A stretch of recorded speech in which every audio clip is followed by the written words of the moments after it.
పిలుపందితే పేదింటికే చుట్టమై వస్తవయ్యా. పేద పెండ్లి పెద్దను అయి చేయగడిగిపోతావయ్యా. కులము లేదు. లచ్చుగూడెం తిమ్మాయిగూడెం ప్రజలందరికీ హృదయపూర్వక వందనాలు. నేను కాంగ్రెస్ అభ్యర్థి బలపరిచిన అభ్యర్థిగా ఉంగరం గుర్తు వచ్చాను. నేను సార్ ఇంతకుముందుకు పోయినసారి 5 ఏళ్ల కింద ఓడిపోయినా సారు మళ్ళీ అదే క్యాండిడేట్ నిలబెట్టి నాకు అవకాశం ఇచ్చిండ్రు. అవకాశం ఇచ్చినందుకు ప్రజలందరికీ ఇంతకుముందుకు వాటర్ ప్లాంట్ పెట్టినాం, సీసీ రోడ్లు, అక్కడ చిలకలలకు పోతుంటే బాట, ఇక్కడ ముందు 2 బావి బొందలు ఉంటే అవి పూడిపించినాం.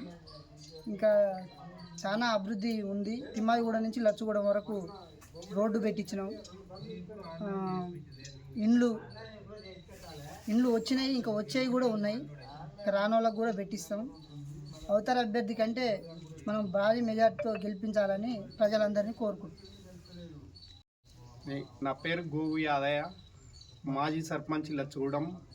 ఇంతకుముందు గతంలో మేము చాలా పనులు చేసినాం. ఇప్పుడు గ్రామ పంచాయతీ ఏర్పడ్డ కానించి ఇప్పుడు మాకు చేసిన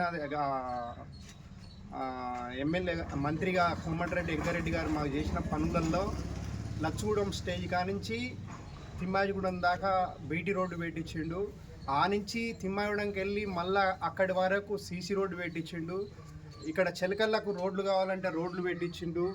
మేము ఏది అడిగినా కానీ కాదనకుండా, మా ఎల్లవేళ్ళ మేము ఏది అడిగినా కానీ కాదనకుండా మా సౌకర్యాలన్నీ తీరుస్తున్నాడు మా కోమటిరెడ్డి వెంకరెడ్డి గారు. అలాగే ఇంకొకటి, మా ఊరికి గ్రామ పంచాయతీ పాతగా అయిపోయింది, అలా కొత్తగా కావాలంటే కొత్తది కూడా మంజూరు చేసినాడు.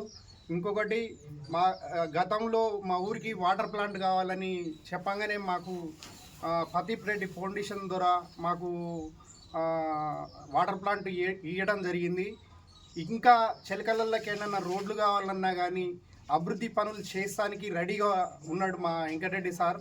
ఇప్పటికైనా మమ్మల్ని ఆశీర్వదించి మంచి భారీ మెజార్టీతోటి గెలిపియాలని అందరికీ నమస్తే పెట్టుకుంటూ, ఇంకా కూడా ఇంకేం పనులు కావాలన్నా చేయడానికి మా వెంకరెడ్డి సారు మాకు సహకారం చేస్తాడు. మేము ఇప్పటికెళ్ళి కాదు, నేను సర్పంచ్ కాక ముందుకెళ్ళి కూడా మన ఊళ్ళో సీసీ రోడ్లు కానీ ఏది కానీ మేము అడిగింది కాదనకుండా ఇస్తున్నాడు. ఇప్పుడు ఊళ్ళో ఒక 3-4 బావి బొందలు ఉండే, ఆ బావి బొందలకు కూడా మేము పూడుకుంటాం సార్ అంటే ఎమ్మటే మంజూరు చేయించి ఎమ్మటే పైసలు కూడా ఇవ్వడం జరిగింది. ఏ పనికైనా ఇప్పుడు ఇంద్రమ్మ ఇండ్లు ఉన్నాయి, మాకు అడిగినాటికంటే ఎక్కువ ఇచ్చారు. ఇప్పుడు కట్టుకుంటే కూడా లేరు. ఒకవేళ కట్టుకుంటా అంటే ఇంకెంతమందికైనా ఇప్పించగలుగుతాం మేము. ఈ అవకాశం ఇచ్చిన మా గ్రామ ప్రజలకు మంచి నమస్కారం పెట్టి భారీ మెజార్టీతో గెలిపియాలని కోరుకుంటూ సెలవు తీసుకుంటాం.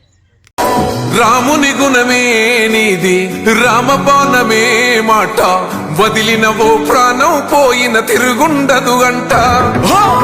అన్యాయాన్ని చూస్తే ఆగదులే నీ అడుగే.